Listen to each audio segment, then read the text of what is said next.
Good afternoon, everybody. Welcome to the Trader Merlin Show for your Tuesday afternoon edition. No, Liz, it's not the her comments. Grace says each day seems to be another doom topic on this show. Well, it's not a doom topic; it's a discussion topic for today, which is, as you saw, the end of humanity, and it deals with a conversation, an interview with Elon Musk the other day, which I found very interesting. So let's just start there and figure out. I guess what it means for all of us in general, not a doomsday thing. I think if we all step back and look at the big picture, regardless of how long that time horizon is, the prognosis for all global civilizations getting along together and not causing problems to damage irreparably the Earth seems to be a long shot. It seems to be with the hostilities that go on and tensions. At some point, something bad may happen.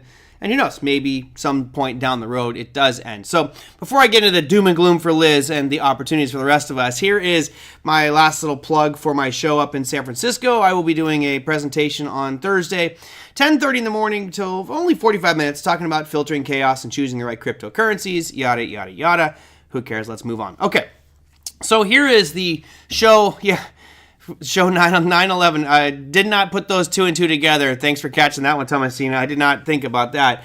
The show today, the end of humanity. It's not a statement. It's not a doom and gloom. It's just if we step back again and think of the big picture, what does the future hold? Now, Elon Musk, love him or hate him, has some pretty interesting ideas about society, about improvement of society, whether that's free speech, whether that's building infrastructure to make the place better, or global exploration. Now, he was presenting at a conference yesterday, the Milken Institute for Global something, up in Beverly Hills in Los Angeles yesterday.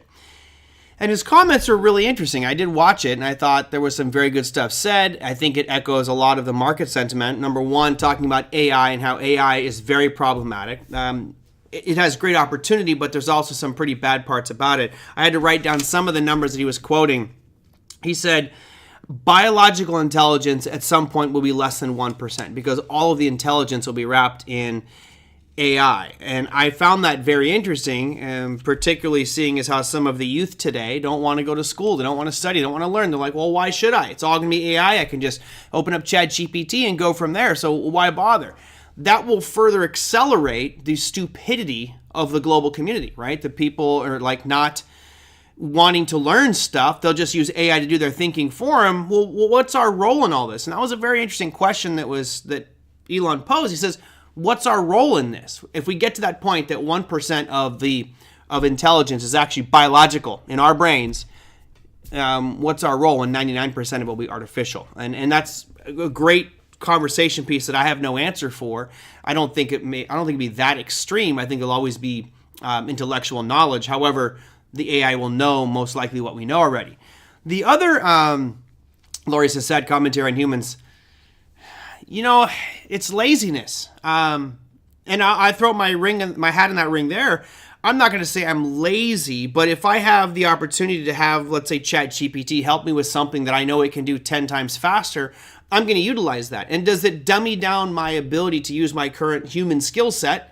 Because I'm no longer using it, I'm letting ChatGPT do it? Well, I don't know. I'm trying to optimize my time while I'm here. That's how I view it. But to come up with that end of humanity topic, I think that there's a couple interesting pieces that were said. Now, let me read this one. This is a direct quote from Elon Musk at that presentation. He said, civilization is precarious and rare. We should really think of civilization as a tiny candle in a vast darkness, and we should do everything possible to make sure that candle doesn't go out. For those that think we are the only living species in any of the galaxies that exist through all of our solar system, then that is a pretty scary statement. That once it's over for us on Earth, that it's over for everything. And I think when I listen to that, it makes me really want to be a part of what Elon Musk is doing, which is space exploration and SpaceX and becoming a multi-planet species. Now, I know some people don't believe that we are the only thing out there, that there might be other life forms. That's great. Whatever you believe, and they think that Earth is all that exists, fine. I'm in the camp of we should be colonizing other planets, right? We should find other livable, habitable environments. Even if it's not like an Earth-type environment, we can build structures to help us live in there. I mean, didn't we watch Pauly Shore's Biodome? We can do things like that. So I guess for you and I, not to be doom and gloom, but what does it mean? Where's that opportunity lie? Well, number one, we talked about the opportunities with AI, and I think that that's going to continue to surge. I think it's a buy the pullback kind of market for AI. We'll talk about Palantir's earnings here in just a second. So we could invest in the AI, which again will be our undoing, according to many people. And then space exploration. SpaceX is not public. We did talk about other ways you could get involved with SpaceX. There are some private equity funds that are publicly traded that have SpaceX on their books. But at some point, SpaceX will go public. And you have Jeff Bezos' company was at Blue Origin. You have SpaceX, and there are several other small private space exploration companies. But I think what this is going to do is speed up space exploration. To think that, it was so long ago that we set foot on the moon and we haven't been back since. Granted, it costs a lot of money to get there, but could we be doing things on the moon? Could we be building something and testing out different structures and space structures and living environments? Certainly, we absolutely could, and it's close to home as opposed to going to Mars or Venus, Mercury, some other planet like that. So, for me, I think that this brings in a tremendous amount of opportunity, particularly with space exploration. Now, there are a lot of people that are very optimistic about humanity and others that are very pessimistic. Elon Musk doesn't mention really nuclear wars or plagues or anything like that. His main concern for humanity is population, and that we're not seeing population growth like we did before. He says that everybody should have 3 children. So for those of you that don't have any kids, you better get busy. It's funny, if anybody here watched the conference that he did, they gave him a message from somebody, some LinkedIn or Twitter or something, and he read it out loud and it said, if you want me to have 3 children, please call me and I will help you have another child. It was pretty funny. Is Bill Gates the opposite? Thinks that I haven't seen Bill Gates' comments. I don't really follow what Bill Gates says anymore. I used to kind of hold him in high regard. Now I feel like he's just kind of out there in this weird little world. But yeah, Liz, I apologize if it sounded like doom and gloom. It's not. There's opportunity here. I think that you're going to see a big shift in the coming decade towards space exploration, towards these undiscovered planets, towards these asteroids that are coming towards the planet, and mining those, finding resources, and doing things, whether it's habiting those environments or using them as resources. I think that's going to be a big push. And it's funny because we've had sci-fi since I can remember. I mean, I grew up with Star Trek and loved Star Trek and Star Wars, one of my favorite movies of all time, the series. I don't think we'll be to that extent that we're just bouncing and hopping from planet to planet, but certainly I think we could get to the point that we have colonized some other location. So should, heaven forbid, something awful happen here on Earth and, Putin finally pushes that button and we go into a nuclear war, no one knows what the fallout from that might be. Or in 2029, April 13th, you guys, you may know this if you look at... I forget what the name of the asteroid is, but there's an asteroid coming towards Earth that's going to pass the closest that anything has ever, of its size, has ever come. It's a real ominous name too, but it's April 13th. It's Friday the 13th, 2029, I believe. So we got a few years left for that one. There is an asteroid that's the size of the Rose Bowl, will be flying at, I believe, 28,000 feet. Now, the satellites that we have in space, those are like 35,000 plus feet. This will be underneath all those things. And, to think that we're alone in this atmosphere, this galaxy, with all of those asteroids flying around and none of them have hit us is pretty amazing. But they're going to start getting closer and closer. And who knows? Maybe someday Elon Musk is proven right. And I hope that we do have multi-planet species so that we can continue on here. Because if his statement about the candle is right and we don't do anything to protect that and have a multi-planet species, that's what it was. Yeah, Apos or Apos, which it means something really bad, right, Rob? It's like the bringer of death or something like that. It's a really ominous name for that asteroid. It's like Apothos. Yeah, how did he name it something so terrible? I was listening to an interview with Neil deGrasse Tyson, who, Mr. Astronomy, and he was saying they could have named it like Bambi or, Kevin if it was a nice, unharmful thing. But no, they give it some evil name because this thing might do damage. And apparently it's going to happen in Northern Europe. You'll be able to see it over in Northern Europe. And he says that all the hotels are already booked. It was pretty funny. I think he is head villain in Stargate. Oh, is he? That's good. All right, so this really had nothing to do with trading. I just think that it ushers in more pressure, and given his desire, his determination, and his just doesn't really care what people think about him, I think he's going to be a name for the textbooks to remember with regards to space exploration. I really hope that him and Bezos get into a total battle. I hope that they take their billions of dollars and just push for space exploration and say, forget NASA, forget these different space organizations that are government run and really slow. Let's really just put private enterprise here and let's get to Mars. Let's go to other planets and see what we can do. I'm excited for it. I think it's going to be great. And I will probably get caught up in the hype of SpaceX. Now, I don't know when SpaceX is going to go public, but when it does, I assure you it might be it will probably be the biggest IPO ever done. I just get this sense that it's going to be so hyped up at that point that the offering price is going to be, it'll probably go public at like $1 trillion. Random number I'm throwing out there, but I've never seen anything that's going to be that big. So I'm excited, looking forward to it. It wasn't meant to be doom and gloom. It just says, when you look at, I look at it almost like a human condition. So if I had an ailment, and let's say I was, very obese and had a heart condition, well, you have to figure out what you can do to fix that problem. So in that case, I'm going to start eating healthier. I'm going to exercise and slowly get myself back into a shape that I am, I'm healthy and will survive longer, other than putting myself in a position where I may not. I think Earth and humanity is in that similar boat, right? We do have to take steps to protect ourselves, and hopefully we can, never see another nuclear bomb dropped or launched on anybody. Really, there's only been, nuclear bombs dropped by the United States on people, so other than just testing. So hopefully that will never happen again. Is that what it was, Naum? The demon serpent of the darkness? Andre says Elon Musk thinks out of the box. Yeah, he does. And it's interesting because I have a friend who I think he's a very holistic, earth-going guy, and he hates Elon Musk. He hates him. I'm like, how do you hate Elon Musk? He goes, well, because he created he made electric cars popular, and those do more damage for the earth than petroleum vehicles. And that's debatable. We can go on about that debate another time. But you look at things like the Boring Company or doing these high mass speed transportation tunnels. That's an innovation a lot of people just didn't think about. And that could significantly improve transportation. For some of you that live in different parts of the world, might not be a big deal. I live in Southern California, which is purgatory. It's driving hell. You can go on the 55 at any time of the day. I'm going to get stuck in traffic. Why? Because we all have to be driving by ourselves. You can go on a road trip with 5 of your buddies to Vegas and you have 5 separate cars going. Just get in the same car, people. You look at Solar City and just trying to do something with solar. I think he might have been a little bit earlier than he needed to be.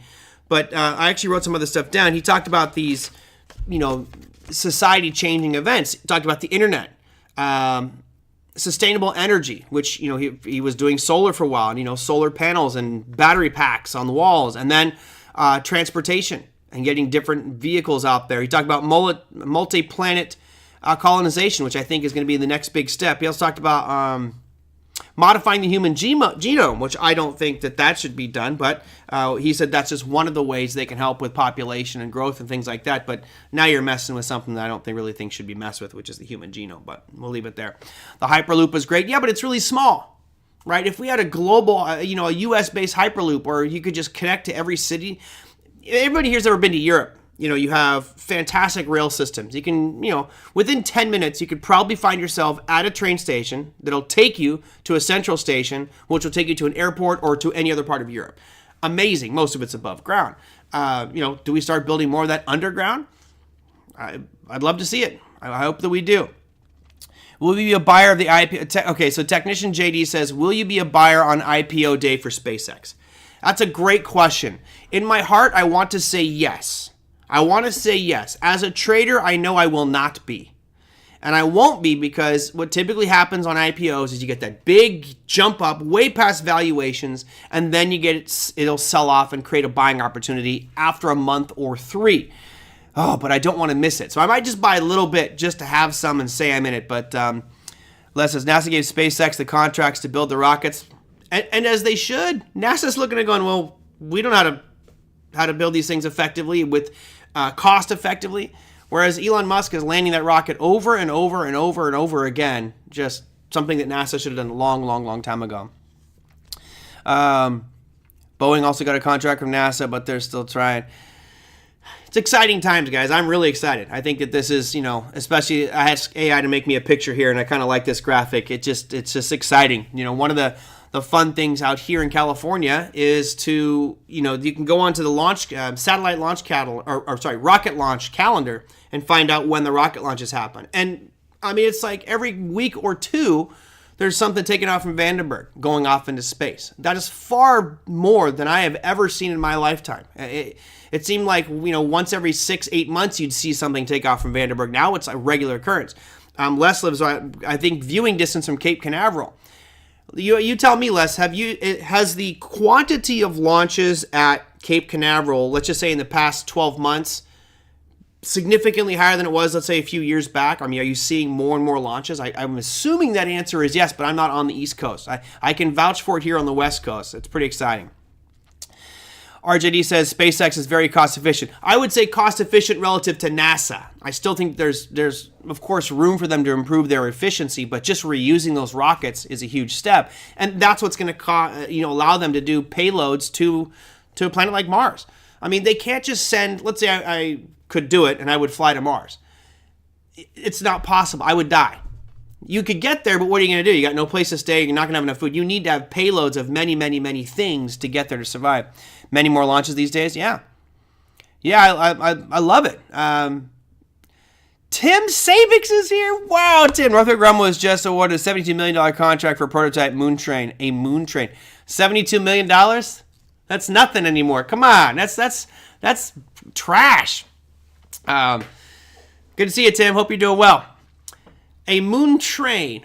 Well, I could see somebody like Hilton or Marriott or Hyatt putting a resort on the moon, because there's people that would spend $50,000 a night to go stay and spend the weekend on the moon. It'd be interesting. My anxiety would not let me do it. There's no way that could possibly happen.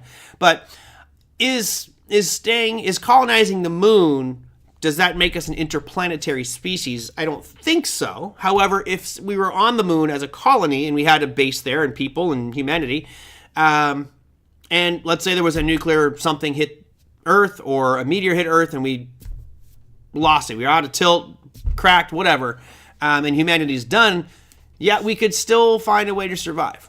But it needs to happen much sooner. The Ritz-Carlton, the Lunar Carlton. India went to moon, South Pole. All right. Not bad. Tim says, I just want the potholes fixed. I saw a high-res picture of the moon. I'm pretty sure you're not going to get those potholes fixed. It's not going to work. All right. So that was, kind of the main thing I saw today, which I thought was interesting, watched today. Let's go a little bit different course here and talk about earnings. Of course, I could go on this topic forever, but it's just, it's not really trading. It's opportunity. It's innovation. It's exciting. It's something different to think about than all the crap we typically have to deal with from our governments around the world. So this is, I'm excited for it.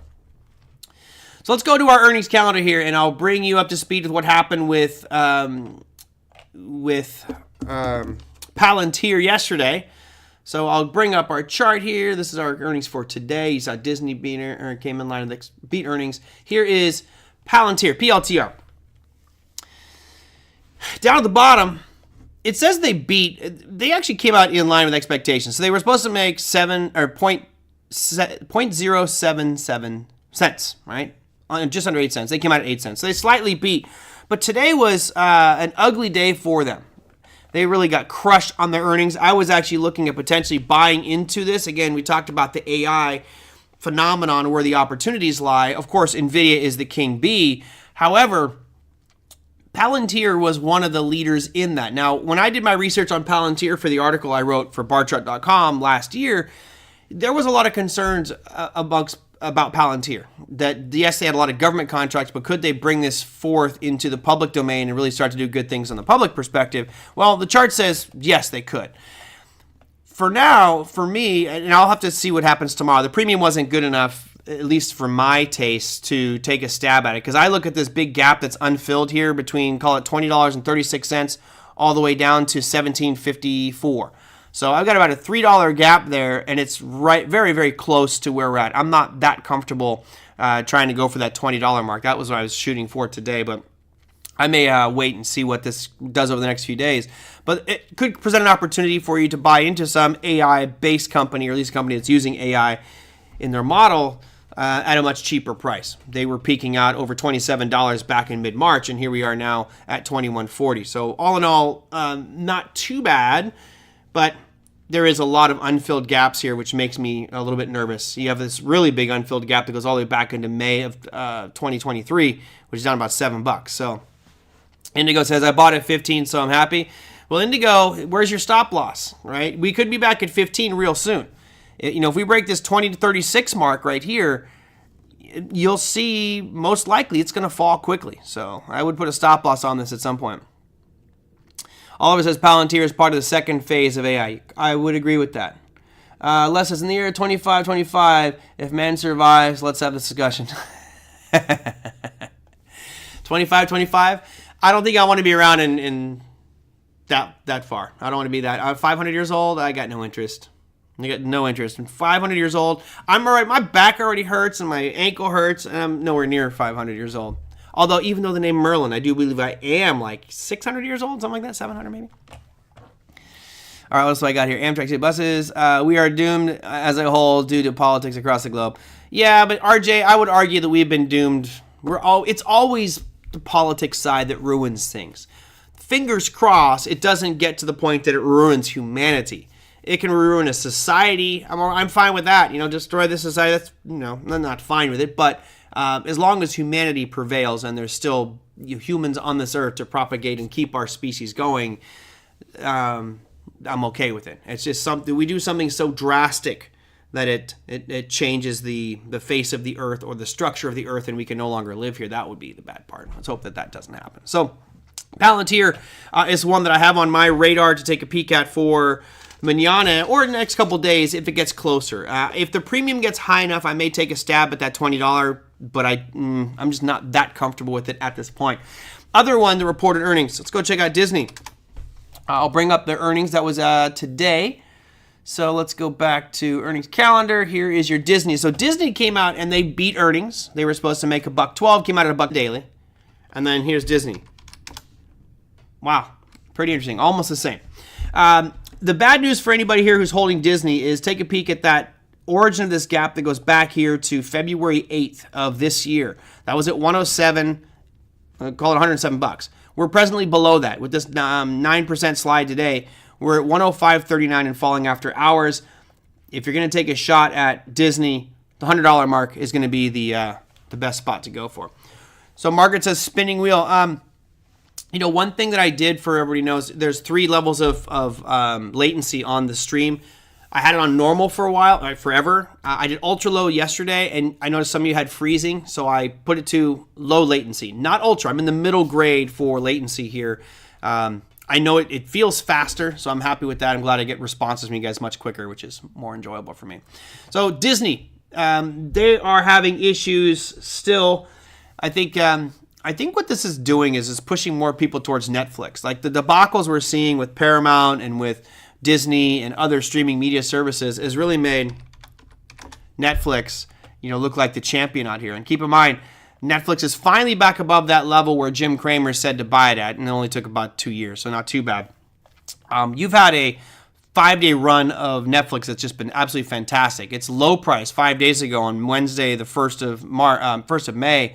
Its low price was $5.44, and we're already up at $6.06. So, a $62 move in 4 days is pretty impressive. Close that gap, and we'll see what happens once we get past this gap if we head and break these highs we established back in April. Yeah, it definitely is the leader. It's just kind of pushed it through there. There's the Jim Cramer call. So January 3rd of 2022, he said, buy. And that was when it was at like $590 or something. It fell all the way down to $164. And I don't watch his show, but I'm sure some of you do. He's probably out there saying, "See, I told you to buy Netflix. Well, it's only been 2 years." Other earnings front pieces for us. You had BP, Arista Networks, Duke Energy. Kind of a mixed bag. I don't usually follow too much of the energy companies, but there's a lot of them. One that's local here, Southern California, Sempra, SRE, which I think, again, would be a good play during a recession. SRE has not been the greatest chart going forward here. All right. So I had the bad view. There's questions. Let me make sure. Got any questions? Good. We're good with that. Let me dive into our top 8 here. It was not the best for cryptocurrencies, and I'm actually feeling more bearish with the last 2 days. You guys know I'm a big fan of Japanese candlesticks. I just believe they tell you a story about whatever it is that you're trading. And you had these 2 kind of little shooting stars, back-to-back days inside that yellow window, which I can probably get rid of the yellow box. I know it's torturing us right now. We'll just say it there. We did make those new lows. We've retested. We came back up and retested this little tiny area of supply around 60,000. You had that long topping tail. Today you have a small topping tail. It just makes me feel bearish on this one, even though I'm long Bitcoin and I think we're going to do well over the next 6 months to a year. This does not look good. This looks poised for a sell-off tomorrow, or at least below these lows. So if it gets below 63,160 on the futures, I'd say go short. And that is down. It's already down 0.35% on the day. Russell 2000, another shooting star, even though it's had a 5-day run that's been absolutely fantastic. It was up 0.27% today, closing at 2,076. But we do have a little shooting star right there. So how do we play it? I'll just put the line right here. If you get down below 2,069 on the Russell tomorrow, there's your short opportunity. You'll notice a lot of these indexes have a similar picture. Now, the NASDAQ is not a shooting star. It's more of a spinning top. Small, real body, closer to the center, but same basic story. That's okay, Merlin. Buying more. Yeah, it's funny. I just bought some more today. I have it on my books that I'm buying about $1,000 a month, which isn't a lot, but I'm just going to continue to add dollar cost average for the next year, and then we'll see where we stand. But yeah, that's really the only thing I've been buying. I was telling my students, is today Tuesday? I was telling my students this morning in the focus group, like, I haven't really bought anything, and there's only two that I want to buy more of. Cardano, which is one that most of my Cardano disappeared. I think that they're just kind of slow but steadily getting better and better. The community is getting better. The development's getting better. And that one, since I lost a majority of my Cardano, I'd like to buy more Cardano. And Avalanche is one that I lost all my Avalanche to Celsius. Dang nabbit. So Avalanche, Cardano, and Bitcoin are probably the only ones I buy for now until I find something out. Yeah, I'll get to that in just a second, JD. Let me do the run through of my top 8 here, top 7. I don't even know how many I do now. I think it's 8. That was NASDAQ. NASDAQ pretty much unchanged on the day. S&P with a similar picture. You could trade this out as a shooting star if you want. It's just basically saying if there is weakness tomorrow, then you might have some profit taking, which would be justifiable after this nice 4-day run. If we go from the bottom to the top, just in the past 3-4 days, almost a 4% run up. So wouldn't surprise me to see a little bit of a down move here. No reason to apologize, JD. It's all good. And if just for future reference, for everybody who might be new, I see a lot of new names in here. If it's something that you want directly me to answer on the air, just put like a few question marks in front of your question, just so I know that I can scan through real quickly and find that it's for me, because sometimes you guys get great discussions going that's not necessarily for me. So if it's directed at me, then put question marks in front. All right, dollar index. A little pop in the dollar index. I was actually feeling pessimistic. I kind of felt like we'd see it drift lower, but that long bottoming tail we saw on Friday's session was kind of a little bit of a refresher, a little saving grace a little bit, because it recouped those losses. Right now, it feels like that slingshot effect is going on, and we'll see this thing move to the upside. Higher this goes, the more pressure to the downside of the equity market. So this actually lines up well with the shooting stars on the indexes. Bullish moves potentially here for the dollar index. That could be an opportunity here as well. Crude oil. All right, we got that yellow box drawn in, which was my target zone. And here we are, 3rd day in a row of hitting it. The longer we stay here without breaking it, that's obviously a real positive sign. I like the fact that we haven't gone into it deep. We've just tailed into it today. For me personally, it's one of those things where I would be putting a line. I'd actually put a box around it, but I don't want to have a box on top of a box. But let's just do that since I'm a goober and I can do it. I would be mapping out the range here and saying if it stays inside that box, I will change the color here just so we can not have it to be the same. If it stays inside that orange box, then leave it alone. If it breaks either way, I'd much rather make a play here on the bullish side on a break above that. If you break down below the lower end of that orange box, you're still in the yellow box, right? So I guess you could say put the box like that. Right, so that's the trading range right now for me on on crude oil. If you get above that, you got a great long opportunity, I believe. If it breaks down below, there's some short opportunity, but I'm still long-term bullish on crude oil. 1 sec, Les. Let me finish these, and I'll get to that. All right. Gold and silver. Well, gold was down 0.3%. Let's show you SLV. Silver was down 0.6% today. Fine. We had that big pop-up on yesterday's session over the weekend, which is fine because I sold the 23.50 puts, although I kind of want to own silver again, so I was a little disappointed there. I thought we might drift down to 23.50. Fill me, and I could sell calls against my position. But slight down today for both of those, gold and for silver. And then your actually weakest performer, it's showing up right now 0.04%, but this one rolls over at a different time. So what we ended up with today was down 0.67% for, let me actually get more than that. It's actually 0.87% on that yield for the 10-year. Just because we broke that level up at 4.57, it does make me, I still believe we're going to see this thing drift lower, which does throw a contradictory perspective towards these markets, right? You have the inverse relationship between bonds. The bonds and the dollar, similar relationship. That should be inverse from the equity markets. Well, we're seeing the dollar inverse, but we're not witnessing, we are, hold on, let me show you. I'll bring them up here. Dollar bouncing off of this little tiny line, which was the previous areas of a breakout at 105.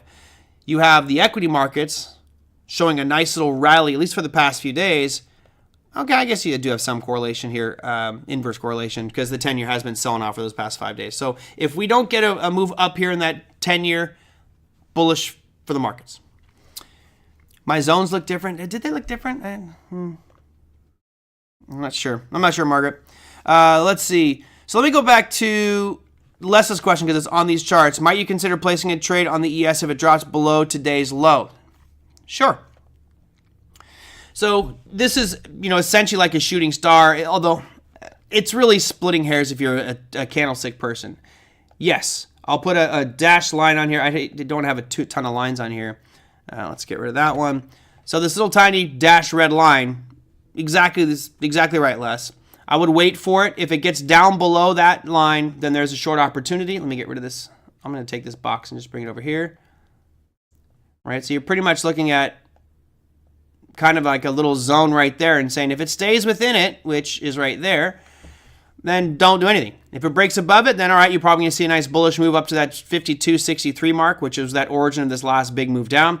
If it breaks down tomorrow, I think you get a pretty good shorting opportunity on that one, and that's where I'm going to be looking at tomorrow, although I'm scrambling to get all this stuff done for the week because I'll be gone Thursday for that presentation up in San Francisco, so my week's getting cut a little bit short here.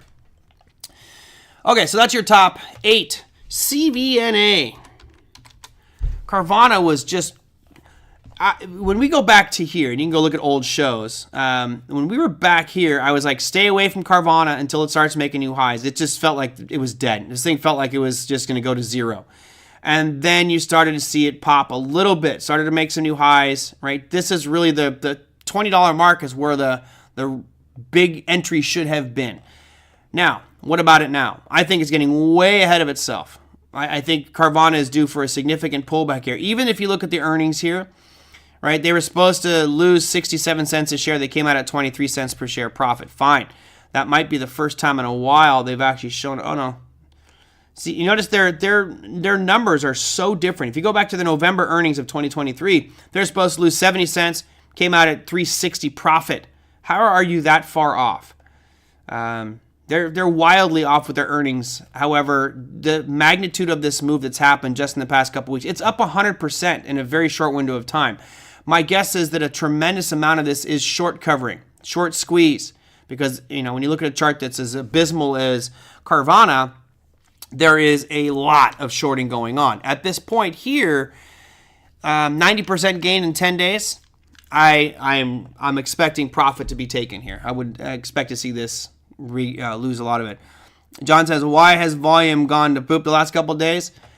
Good question. There's always ways we could speculate this. Volume has really just dropped back to its normal level. So you saw these huge spikes off the earnings and media hype. It got a ton of attention recently in media. I've been watching a lot of articles. Everyone's saying how great they are. And it's like, really? A year ago you were saying what crap Carvana was. Now you're saying how great it is.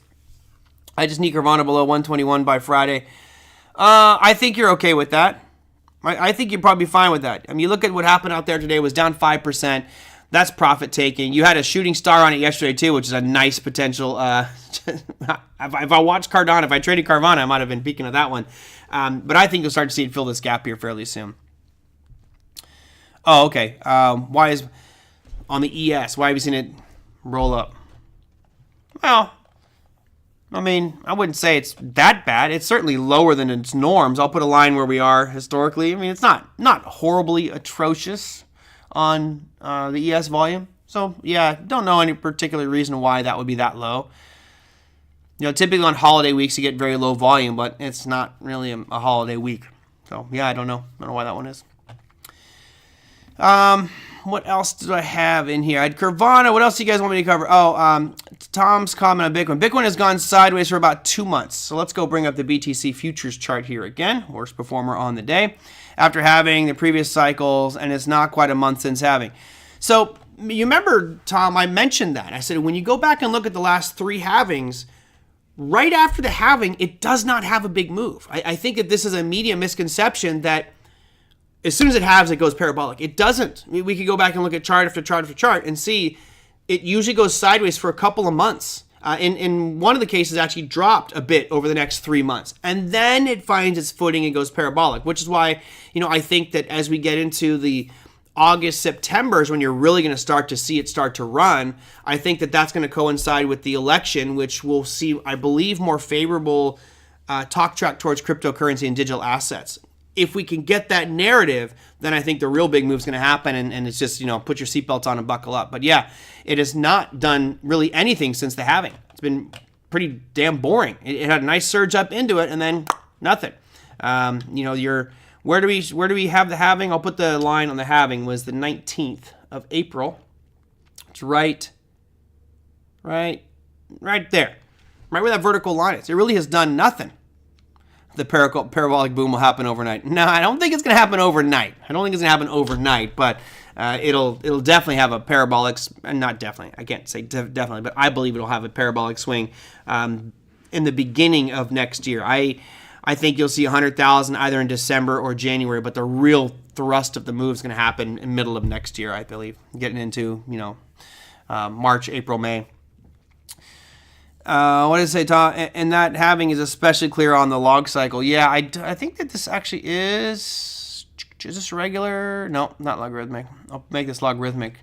Unfortunately, this doesn't go back far enough with the Bitcoin futures to see all the different halvings. You can just see the one that happened in 2021, which is right in here. Where would we happen in 2021? Somewhere right in there. So that was the last time we had the halving, and it's fallen apart since then. So, all right. I have news for you. Obviously, we had Mr. Warren Buffett presenting this weekend. His voice is going out. He sounds like RFK. It sounds like Kennedy. Voice is going out. Sounded pretty bad. They had some significant losses. Yet this is Warren Buffett. This is Berkshire Hathaway. How can this be? Well, I'm going to bring Larry Jacobson on tomorrow, who he idolizes Warren Buffett. He probably has an altar in his home to Mr. Buffett. We're going to talk about Berkshire Hathaway, some of the statements that were made, maybe holdings changes. I don't know. Larry said, hey, I'd love to talk about Berkshire Hathaway. I'm like, bring it on. Let's do it. Are you going to bring Warren Buffett on the show? You realize that I'm a nobody, right, Oliver? You realize I'm insignificant in this industry? I could ask him. I asked to get Caitlin Long on the program. She's actually was on the program on Power Training Radio, and John O'Donnell, who's very good at talking to people, he got a whole bunch of great guests. I am horrible at talking to people and bringing them on the show. Other than, hey, want to come on the show? That's like the gist of my effort. So maybe John O'Donnell can help me out, but I really wanted to bring Caitlin Long on the program. I think she's fantastic. I think that she is doing something that the vast majority of people have no idea about. This Custodia Bank, I think, has great potential, but it's just meeting headwinds by the banking industry yet. She didn't respond to my request. We need J.O. on the program soon. Sure. Does he call it the Buffett table?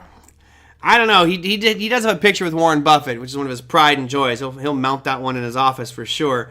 But yeah, Larry's going to be the guest on tomorrow's show, so I will take whatever questions you guys have. If you have some questions, you can send them into TraderMerlin@gmail.com, which is on the screen. VB Med says, ask Kramer. I wouldn't want Kramer on the show because my questions wouldn't be that nice to him. My questions would be, how do you sleep at night knowing that a majority of your calls in the market are wrong and cause people to lose tremendous amounts of money? The average Joe who doesn't know what they're doing, who follows your advice, how does that make you feel when you tell someone to buy Netflix at $590 and it drops to $160 and you said buy and did a big old, pounding your fist that you should buy it on your show? How do you sleep at night? How can you call yourself a professional when you know that you don't tell people to use stop losses and you are being swayed and influenced by institutions to pump and dump stocks on your show? How could you do this? So, pretty sure. Mike, you have no audio. Everybody else does. You wouldn't get a word in with Kramer? Yes, I would, because I have the mute button, Margaret. I could just pause him anytime I want. Yes, Andres, we're going to talk about that. So, John, I think it's just you with the audio issues. Hit refresh. He sold a soul a long time ago, Indigo. Yeah, I believe so. It's funny because I actually did enjoy Kramer in kind of my early years as a trader. He's entertaining, he's fun, but it reinforces one of the most primary lessons in all of trading. Don't listen to anybody. DYOR. Do your own research. Even on here, I'm telling you things that I'm in, but that's not an invitation for you to buy. It fits my risk tolerance. I have a stop loss in place. I know where I'm going to get out, but you should, you should always do your own research. And anytime someone says, hey, check out this stock, or you should buy this, or I'm in this, just look at it first and tell yourself, what would you do? Based off your assessment, what would you do? I feel horrible when people follow a trade that I'm in and they lose money. That's why I don't do money management for people. I thought about doing it years ago. Oh, by the way, somebody's faking me on Instagram again, so you may get contacted by somebody that's pretending to be me. It's not me. You guys know I'm not going to solicit you directly and say, hey, how's your trading going? Let me manage your money for you. Do not send any money to Merlin other than, through the Google or through YouTube tips or something like that. That's about the only way you should send it, through YouTube or something like that. So, Kudlow and Kramer TV show. No, I'm never do a Jim Kramer show. Nope. Okay, let's go look at what's happening, economic calendar and earnings calendar for tomorrow. So give me 1 second as I bring this up here for you guys to make sure, because we do have some pretty big names happening on the earnings front. Toyota Motors coming out. Now, because it's Japanese, you notice it's got the dash right here, which means there is no real definitive time. They'll just release at some point tomorrow. So things we can pay attention to, and only two companies on here I'm pretty interested in. You see Uber Technologies. You have ARM. Of course, ARM beautifully did what we expected it to do, right? You might remember on ARM, I was saying this thing's probably going to have a big sell-off here because insiders can now sell their shares, and that happened back here. It happened like on the 24th or something. I said, I think it's going to get to $100, and it actually exceeded that level. I closed my short on ARM, took a nice trade on that one, but this was just all unlocking of shares from the IPO. It went from 100 million shares on the market to 1 billion. That's an increase of 9x. So ARM is going to report earnings tomorrow. I don't have any expectations there. Again, it's over double what its IPO price was. So that's a little concerning for anybody who's looking to buy ARM. You also have Anheuser-Busch, AB InBev. Remember all the fiasco about Bud and, no, I'm never going to drink Budweiser. Well, it's a small part of their business. Now, they've definitely had a big sell-off here, but remember when that fiasco was going on back here in 2020? Was it 2022? Here it was. Man, that's so long ago. Crazy. It's hard to believe it was that long ago. It was 20. No, it can't be that. That can't be it. It was back here in 20. Yeah, this has to be it back here, where they were getting all their bad press for. I can't. Man, time flies. I don't really remember when that was. It wasn't 2020. It wasn't that long ago because I wasn't. No, it was 2022 when I did that buy. Every big drop is an opportunity to buy. I would put the word potential in front of that, big Pepe. I would say every big drop is the potential opportunity to buy. If I see something crash, you look out here today and go look at what's the biggest losers. I'm not interested in any of these. Beyond Meats was interesting just because it's Beyond Meat. You look at that long-term picture of Beyond Meat. What an amazing move when COVID hit. This thing went from like $2 it's most likely split adjusted. No, wow, $2 all the way up to 100 plus. I had a big down day today. It's down 24% on today's trading session off of bad earnings. I don't know if that necessarily makes this a buy, right? Yeah, exactly. It's opportunity on a good company. Beyond Meats, I don't know. I think this one's funny. PLTN, not PLTR, down 28%. It's interesting. It doesn't have PLTR on here. Oh, there it is, down at the bottom. This is the only one on that list that I look at and say, maybe. Just because something's down big does not make it a buying opportunity. So it's got to be something that's good. I saw Rivian after hours today. I didn't see the... Okay, down 4%. All right. Well, I have the 1050 calls against my position. So fine. My options expire next week, which is fine with me if it stays in that $10 range. Perfect. And then economic calendar to wrap things up here for today. Yeah, it was 2022, I think, John. It was 2022. I can go look at the article because I wrote an article for Bar Chart on that one, which I need to get back to writing articles for those guys. I feel really bad. Tomorrow's a real quiet day. You notice here the U.S., you've got a few things. I'll highlight them here in like a dark gray. This is really all we have. You have final wholesale inventories, crude oil inventories coming out. FOMC member Cook and Jefferson will be speaking, and you have the 10-year bond auction. Other than that, really not a lot going on. So it's a quiet day there for the economic calendar. And you saw here in the earnings, there are some good names. You have Shopify as well, Energy Transfer Partners, The Trade Desk. This is one of Larry's favorite, TTD, or one of his picks anyway. TTD, how's that one been doing? Well, looking pretty dang good. Okay, no problem, Thomasina. Good to see you. I promise tomorrow won't be a doom and gloom show, Liz. I want to freak everybody out here. But thank you guys for joining us today. Hopefully food for thought, something to think about with regards to the future of humanity. Is it the end? No, I don't believe so. And you've got a long, unless we do something really, really, really stupid, I think we'll persevere and make it. But I think it is going to push that discussion of exploration to other planets, and let's colonize something else. I hope it happens in my lifetime. That'd be pretty exciting. Who knows, as I'm on my deathbed, maybe they can send me off to another planet. I'm ready to do it. All right, everybody, that's going to do it for me. Thank you so much. If you have something you want me to ask Larry tomorrow, let me know. You can email me at TraderMerlin@gmail.com or put it down below any of the YouTube videos. I'm going to try to wrap this up before you guys get another commercial, so I think I did it. Thanks, guys. Have a fantastic remainder of your day. I'll see you tomorrow.